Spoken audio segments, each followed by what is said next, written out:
Welcome back to more ReZero. Links in the description if you need the refresher of the past videos. And excuse the lighting here. I try to use natural light normally, but it's supposed to be cloudy and rainy for the next, I don't know, month or something. And I'm sick, so this is going to be great. I'm just going to do the best I can here.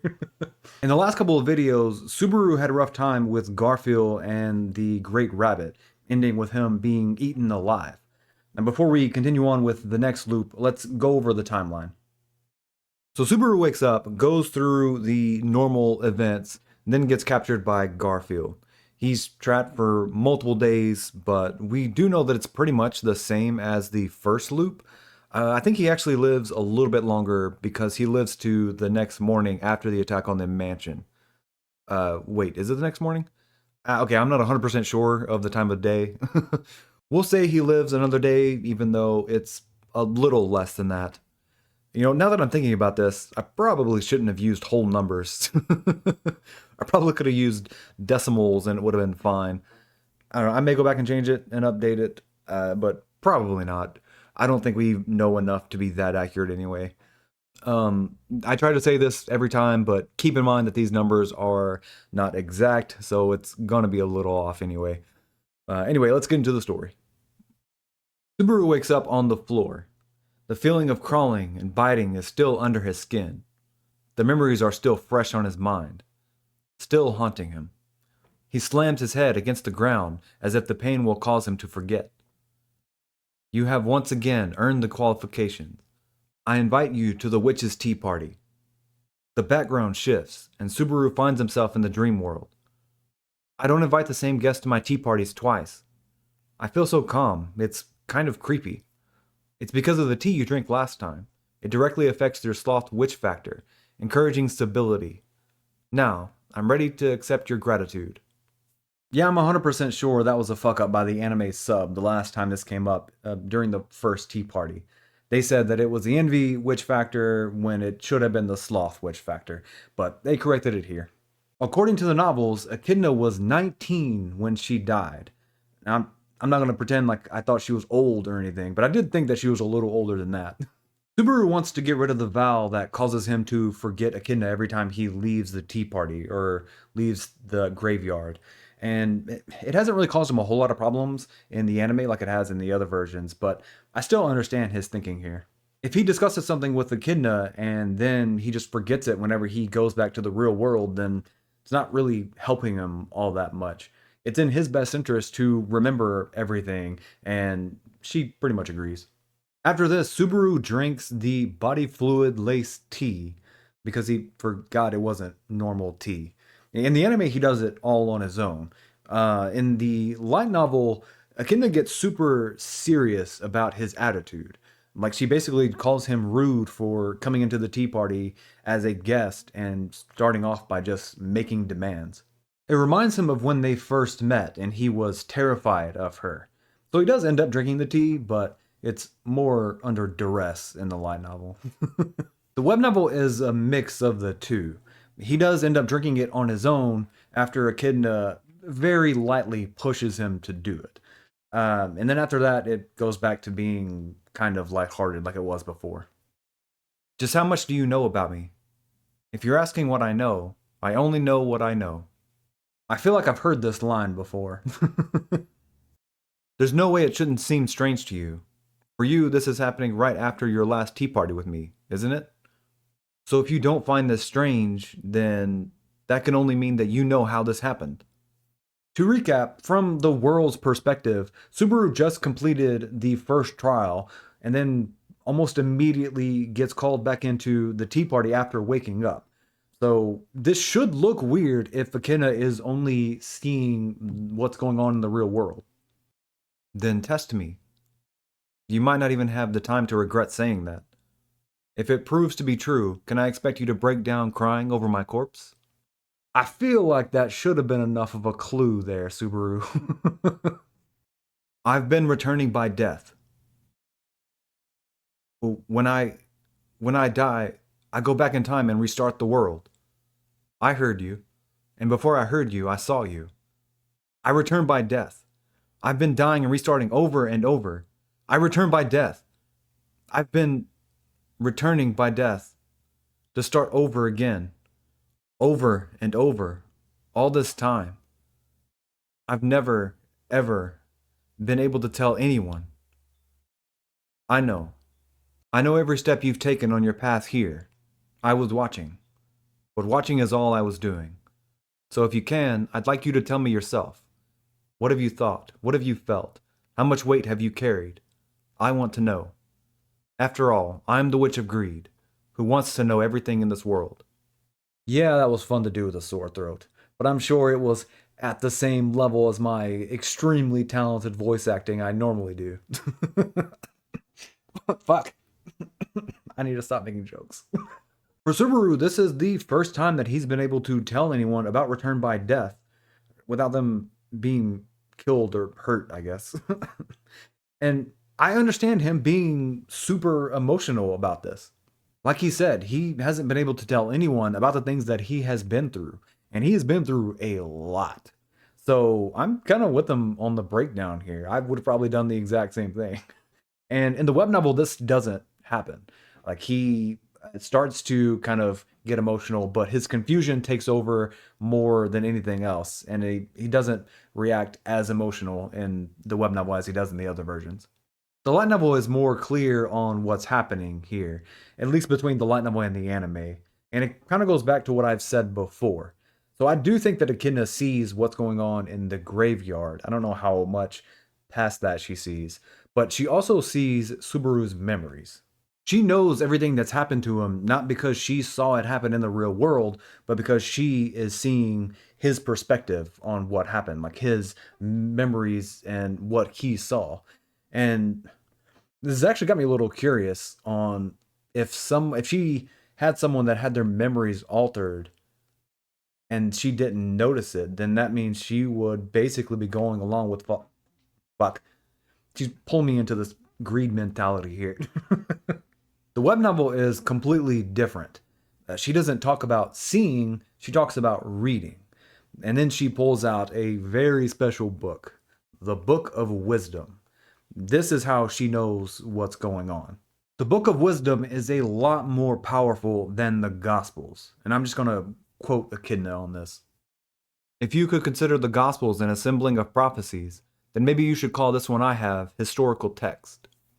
The Gospels show what might happen in the future under the right interpretation if you put in the work yourself. The Book of Wisdom shows truth, and because of that, it is actually kind of dangerous for just anybody to use. The way Echidna describes it, it's less reading and more of the info just getting dumped into your head. And it's really easy to get information overload. Echidna's a witch and she also loves learning, so she manages it, I guess. But for someone like Subaru, it would be too much. I actually wish they would have kept this version of events. It is canon in every version that she has the Book of Wisdom, but I feel like it would have been better for them to have her show it off here to those of us in the audience rather than the memory thing. And to be clear, her seeing his memory still works for the story. I just think that her using the book for all of this would make more sense. I mean, that still could be what's happening in the light novel and the anime.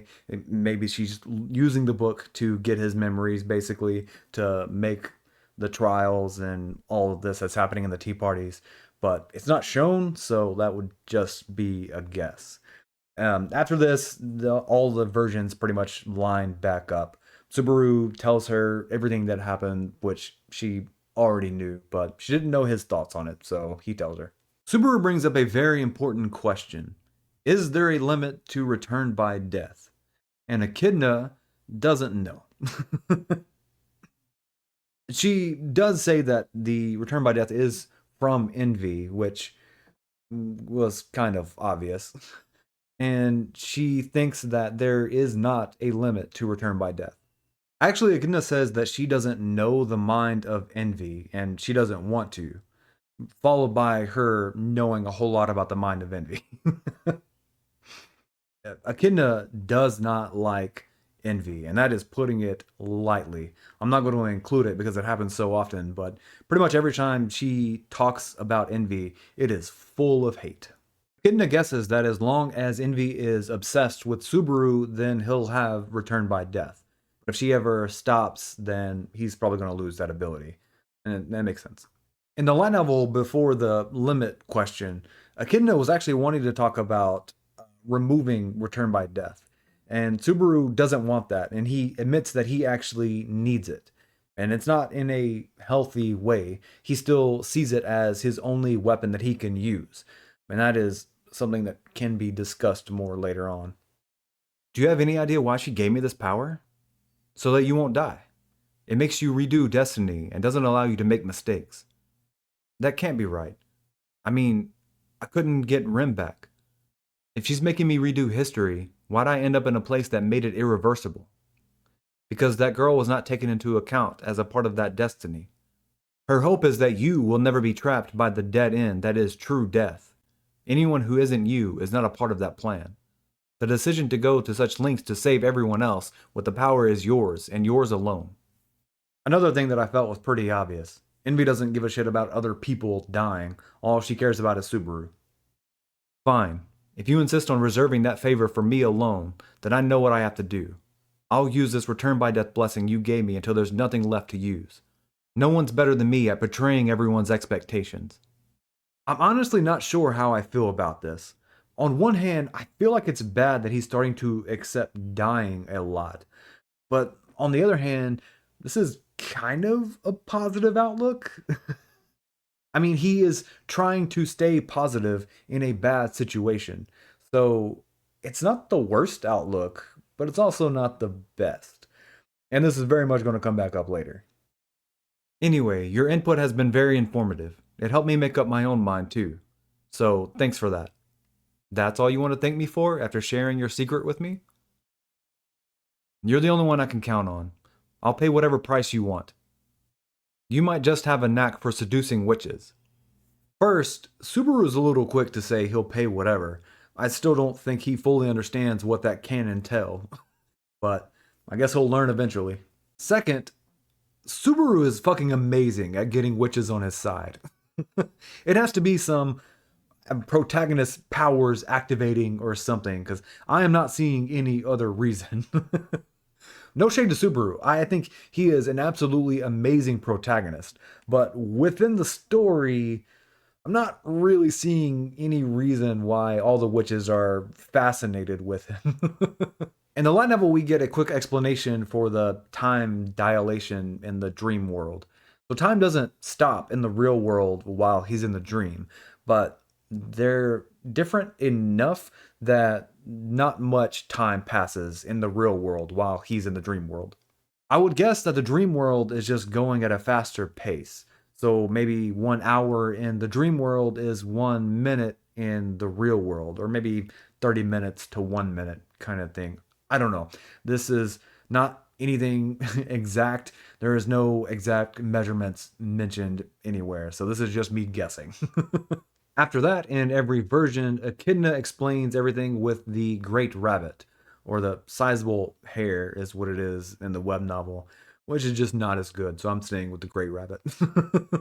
This might be the first time that Subaru is learning about the 3 great witch beasts. At least that's the way the anime treats it. The novels very much say that he learned about this in the last arc.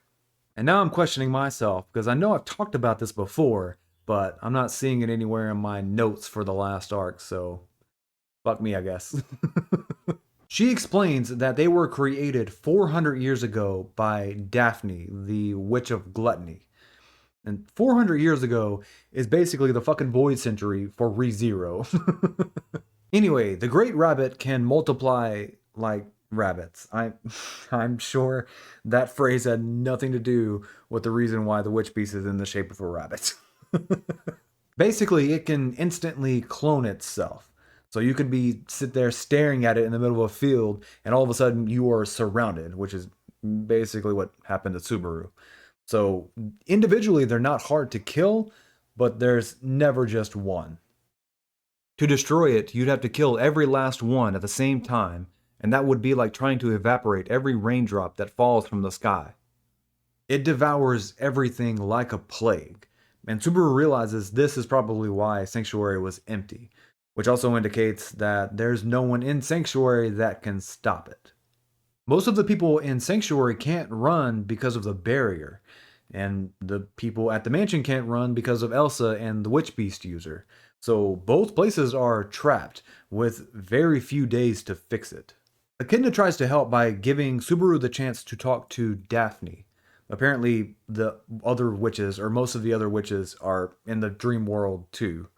In the web novel, Subaru is the one that brings this up, not Echidna. And Echidna gives a warning. No matter what you do, don't release Daphne's restraints. You are also forbidden from touching her. You should also avoid eye contact too, if possible. So, yeah, there's a little bit of risk going in with this plan. And this warning isn't even given in the light novel, at least not right now. Echidna just says that it's dangerous if Daphne doesn't like Subaru, and that's it. The detail warning doesn't come until later. According to Tappe, well, according to the web novel translation notes that say they're from him, I couldn't really find it anywhere, so I don't know for sure. But this is the order of danger. Not necessarily the strongest, just the ones that are most likely to fuck you up if you stumbled upon them. Okay, I am actually going to stop here. It's not the best stopping point, but it's the best one I could find given the circumstances. So, next time we will meet some witches. See ya.